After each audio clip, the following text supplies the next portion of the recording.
Hello, how's everyone doing today? I hope you had a good day.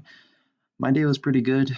I'm just glad to be back here on the road for Starfolk with you guys again.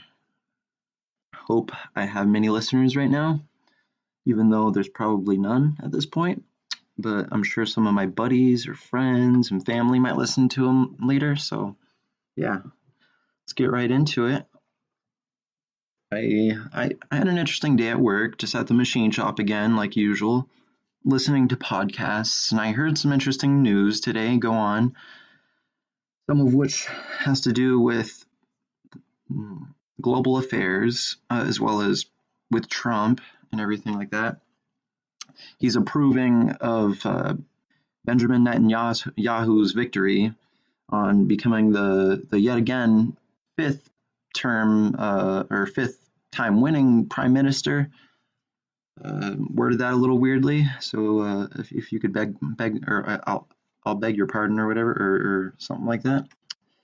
Um, and so yeah, I don't know. I guess it's the longest time anyone's, or the second longest term anyone in that country has been in office. Benjamin Netanyahu. I don't really know much about him. I know that the odd thing that I heard about today was that he has a weird relationship, and these are what like news correspondents are saying too. They're saying that, oh yeah, like he has a weird relationship with Jared Kushner. He's Jared Kushner's in the Trump administration. Of course, I think he's like dating Trump's daughter or like his brother-in-law or something. I don't know.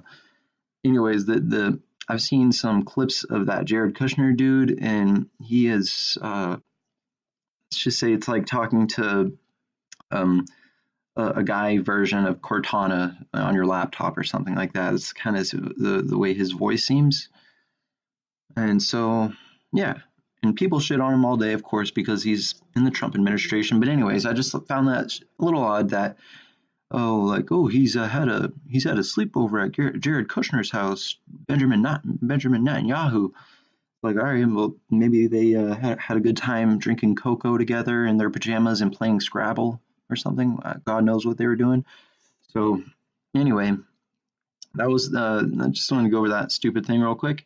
Oh yeah, but the main point of his victory, that I wanted to say though was that it's affecting the Palestinians over there in a detrimental way. Their families are getting ripped away from the West Bank. I'm pretty sure that's where they're all residing, and it's there's so much history that goes on over there in the Middle East, and Trump's thinking that there's going to be peace now that Netanyahu's still reigning in office. So whatever.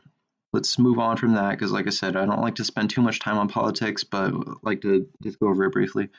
Anyway, the other thing I wanted to say too, that's going on in the world is in Alaska right now. I heard about Alaska. So there's a big pebble mine company in Alaska that is looking to create a huge mining project that's going to extract gold and copper from a place near the headquarters of one of the most sacred riverbeds and streams that the Alaskan sockeye salmons are flourishing in. That's where they go back every spring to the same location. This is the other thing that I thought was really interesting. They go back to the exact location from which they spawned the previous year, where they were able to procreate, copulate, and find those male or female salmons and be like, "Ooh, you're looking pretty good right now, lady."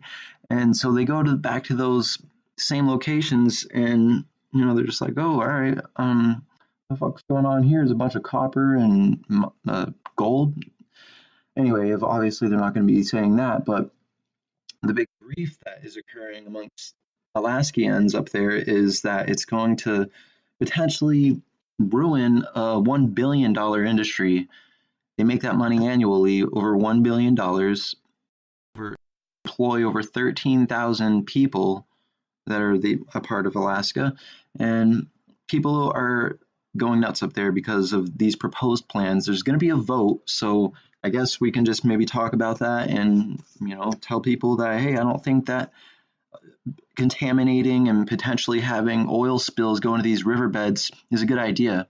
It's not at all. It can damage these river streams that have been teeming with wildlife, Alaskan Kodiak bears for millions of years probably.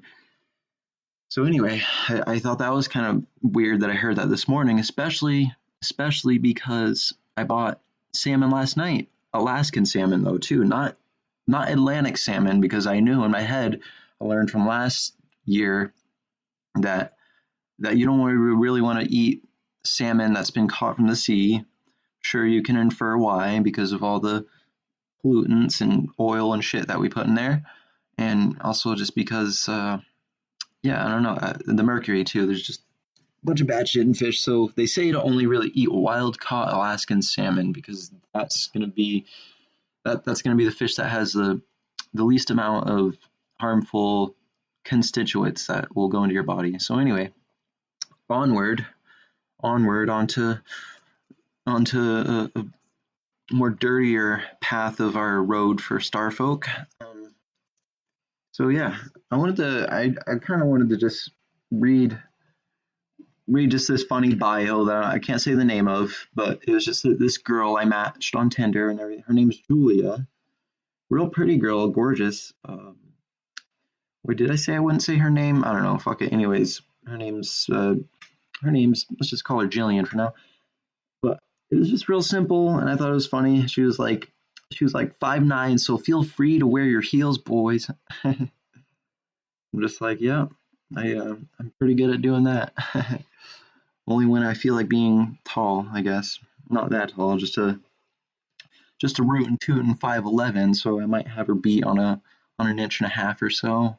But you know what? If I put on my Vermont made Chippewas, you know, it'll fortify my height to a good 6'1" or so. Okay, so yeah, myself in that manner. But anyway, I just thought that was a little funny.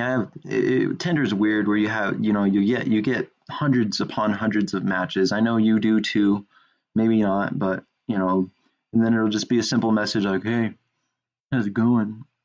Oh, good. How are you?" Or like, and it'll tend to just go off into these dead end conversations or whatever.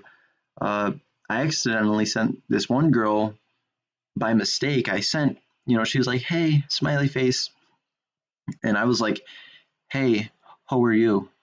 Like ho as in, like HOE, and I didn't mean to, but I think I was just like pulling into my driveway and like hit the wrong button. Obviously, I'm pretty sure the E's next to the W. And so I was just like, "Hey, how are you?" So she was probably like, "Oh, you think I'm a hoe?" But anyway, yeah, Tinder matches. Yeah, if you want to have some good Tinder talks, or listen to some good talks about Tinder, you should listen to Nicole Byer's podcast. But anyway, this is Jesse's podcast.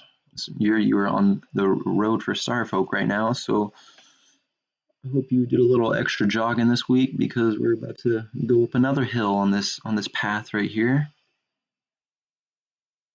Anyway, I got something for you, considering the weather and how gorgeous it is out. I'm sure all of you have been running and doing your push-ups or exercising or eating healthier, given the more lovely weather that's been granted to us by Mother Nature. And now, let me give you guys something real quick. I wanted to give you a poem, okay? Now let me read you a poem called. All right, before I tell you the title, I just think it's appropriate, and just out of randomness too, I picked it up. And it's pretty fitting for today, because it's gorgeous out. Everyone's like, yeah, like brighter times are approaching. So it's called After Flakes by Robert Frost. It's a nice poem, gorgeous. No, let me read it to you real quick. In the thick of a teeming snowfall, I saw my shadow on snow. I turned and looked back up at the sky, where we still look to ask the why of everything below. If I shed such darkness, if the reason was in me, that shadow of mine should show in form against the shapeless shadow of storm. How swarthy I must be. I turned and looked back upward. The whole sky was blue. and the thick flakes floating at a pause were but frost knots on an airy gauze, with the sun shining through. And that's it. That's it. That's Robert Frost right there. It's just a quick, simple little poem right there. I thought it would be fitting for you guys today. Hope you enjoyed it. Hope I read it well. I don't think I had too many pronunciative errors or whatever. And so the other thing I had on the agenda for today was just a quick little thing about some news I heard too about the Arctic Circle. So the Arctic Circle, we all know, of course, because of global warming, it's melting quickly, and the ice glaciers are receding at a accelerated rate.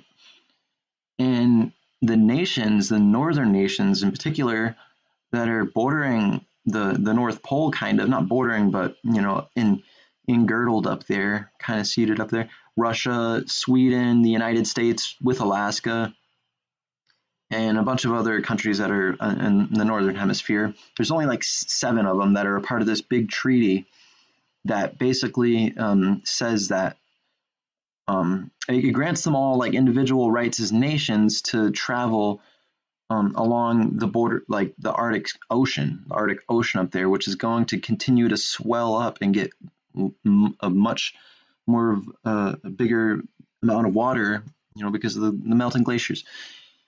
So yeah, it's kind of sad because they think that Russia is going to become a maritime nation where they're going to be opening up big ports and are then going to be able to have more commerce transported, imported, exported out of the country. And there's just all kinds of different ocean currents that are going to allow potentially economic windfalls for Russia. And so the other thing too is that they're practicing these military exercises up there. Russia is, and I guess they were saying the U.S.'s military or whatever were saying that Russia, yeah, they're delving into these military oversight powers. They're basically just flexing on us in the air.